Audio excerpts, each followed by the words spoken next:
সকাল বন্ধুরা, তোমরা কেমন আছো? আশা করি নিশ্চয়ই ভালো। আমরা সকলে খুব ভালো আছি, সুস্থ আছি। দেখছো চারিদিকে কিন্তু বিছনাপাটি একদম ছড়াছড়ি। এটা হচ্ছে জামাষষ্ঠীর পরের দিন, মানে রাত্রিবেলা সব আমাদের বাড়ি চলে এসেছিলো, যেহেতু কাছে। তো সবাই একদম গল্প গুজব করে একটা ঘরের মধ্যে এসি চালিয়ে কিন্তু অনেকক্ষণ মানে রাত্রিরে কাটিয়েছি আমরা। তো অনেক দিন পর একসাথেও হয়েছি বোনরা।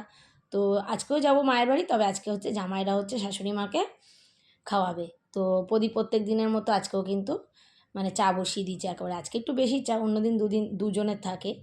তো প্রদীপের হাতে চা খেতে কিন্তু আমি শুধু না, আমার পরিবারে সবাই মোটামুটি ভালোই বাসে। তো প্রদীপ চা বসিয়ে দিয়েছে, আর আমি দেখো এই যে একেবারে ঘুম থেকে উঠেছি সদ্য এখনও কোনো কাজকর্মই হয়নি। দেখে বুঝতেই পারছো রাত্রিরে অনেক রাত পর্যন্ত আমরা গল্প টল্প করেছি। তারপর প্রদীপ চা করে নিক, তারপরে খাওয়া দাওয়া করে যাব মায়ের বাড়িতে। তার মধ্যে বাজার টাজারও চলে গেছে। আজকে দেখো কতগুলো কাপ, মানে 3 বোন রয়েছি, তারপর বোনের বড়রা সবাই রয়েছে, এই আর কি। তারপরে সাজুগুজু করে স্নান টান করে, আর মা দেখো আমাকে এই মানে টপটা আর একটা প্লাজো প্যান্ট দিয়েছে, আর ছোটো বোন যেটা পরেছে ওইটাও কিন্তু মা দিয়েছে, মানে জামা ষষ্ঠীতে। আপনারা তো দেখেছেনই, মা আমাদের নিয়ে গিয়েই মানে পছন্দ করেই কিন্তু মা আমাদের দিয়েছে। তো আমরা যেহেতু শাড়ি খুব একটা তো পরি না, শাড়ি নিয়ে নিই। তো চলো ছাতা মাথায় দিয়ে হাঁটতে হাঁটতে 3 বোন চললাম মায়ের বাড়িতে।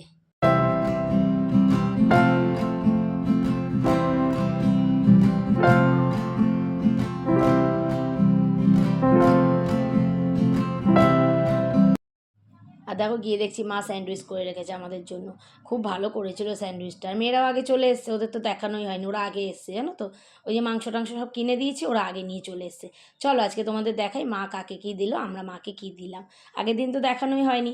এই যে এটা দিয়েছে, মানে হলুদ শাড়ি, আর এই শার্টটা ছোটো বোন দিয়েছে। আর মা খুব নরম শাড়ি পরতে ভালোবাসে, তো ওইটা প্রদীপকে দিয়েছে।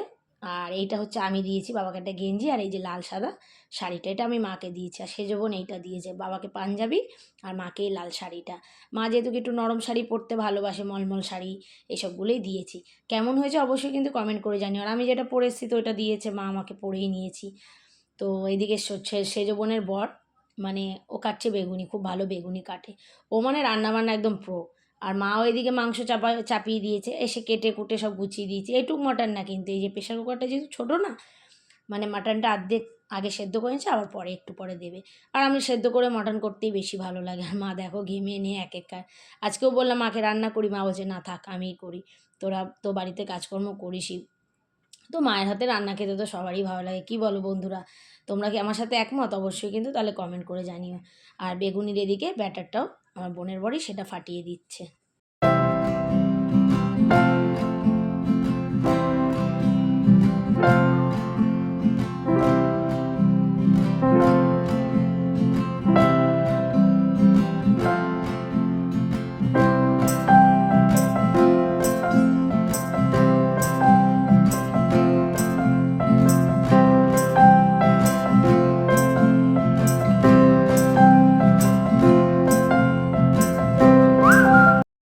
মেনুতে তো অনেক কিছুই ছিল, মাটন ছিল, কালকে চিকেন ছিল, ইলিশ মাছ ছিল, চাটনি ছিল, ডাল, আজকে একটু চচ্চড়ি, এইসব দিয়ে আজকে মানে মোটামুটি খাওয়াটা খুব সুন্দর হয়েছে। দেখো আমি সবাইকে খাবার বেড়ে দিচ্ছি। সবাই একটা একটা ভাগে যুগে করে নিলে দেখবে একসাথে একটু কাজও কম হয়, তারপর একটু গল্প গুজবও করতে পারি, এই আর কি। আগে বাচ্চাদের আর বাবাকে দিয়ে দিলাম। আমরা যেহেতু একটু লেট করে এসেছি, একটু লেট করে স্যান্ডউইচ খেয়েছি, আর আমাদের একটু টাইমও লাগবে, সবাই একসাথে গল্প টল্প করতে করতে খাবো। তো যাই হোক আমার হাজব্যান্ড আসলো, তারপরে কিন্তু সবাই একসাথে 3 জামাইকে আজকে আর কিন্তু ওই থালা সাজিয়ে দেওয়া হয়নি, এক জায়গায় বসে পিকনিকের মতো খাওয়া দাওয়া হচ্ছে। এটা হচ্ছে সন্ধেবেলা, মা দিচ্ছে সন্ধেবাতি। আর আমি আর প্রদীপ একটু বেরাবো একটু পরে, আজকে আর কেউ বেরায়নি। আর রান্নাঘরে ওইদিকে তোড়জোড় চলছে বিকেলবেলা, মানে একদিকে মিলি চা করছে, সেজ বোনের মেয়ে, আজকে ও বিকেলের চাটা করলো। তো আজকের ভিডিওটা একটু বন্ধুরা ছোট হবে। আর ছোটো বোন করছে কি বলুন তো, ডিম টোস্ট, মানে খাওয়ার কোনো আর নেই, যার যখন যেটা ইচ্ছা হচ্ছে খাচ্ছে। ছোটো মেয়ে তো ফ্রিজ খুলে দাঁড়িয়েই আছে। এই তো আজকে সবাই বাড়ি চলে যাবে, মারও ঘরটা খালি হয়ে যাবে একদমই, মারও মনটা খারাপ হয়ে যাবে। আর বাবাও কিন্তু একেবারে রান্নাঘরে ঢুকে পড়েছে। মোটামুটি রান্নাঘরের পরিবেশটা দেখছো, চাটা খেয়ে ডিম টোস্ট খেয়ে তারপরে আমি আর প্রদীপ চলে গেলাম। আমরা যাচ্ছি কী বলতো, প্রদীপের একটা বন্ধু, মানে বন্ধু না ভাইয়ের মতো, একটা নতুন ক্যাফে খুলেছে, মানে ওখানেই যাচ্ছি আজকে তার উদ্বোধন। আর দেখো কালকে যেহেতু লোকনাথ পুজো, এখানে প্রোগ্রামও হচ্ছে দেখলাম। এই যে ক্যাফেটা খুলেছে আমার সেজ বোনের বাড়ির কাছে, একদম আলমবাজারে। ভীষণ ভালো মানে ব্যবহার ছেলেটার, আমি তো ফার্স্ট টাইম তার সঙ্গে দেখা হলো, তো খুব ভালো ব্যবহার। তো প্রদীপ এসছে বলে খুব খুশি হয়েছে। তো আমরা একটা মইতো নিয়ে নিলাম, এটা মৈতো না কি একটা বেশ দিয়েছিল, ঠিক জানি না, কিন্তু খুব ভালো ছিল, এটাই দরকার ছিল জানো তো। খেয়ে নিলাম ঠান্ডা ঠান্ডা, সেদিনকেও তো খুব গরম ছিল। তো আজকের এই ছোট্ট ভিডিওটা তোমাদের কেমন লাগলো, ভালো লাগলে লাইক করে, কমেন্ট করে, শেয়ার করে আমার পাশে থেকো। আবার দেখা হবে কালকে একটা নতুন ভিডিওর সাথে। আর যারা ফেসবুক থেকে দেখছো পেজটা ফলো করো, কালকে আসবে হচ্ছে লোকনাথ বাবার পুজোর। টাটা।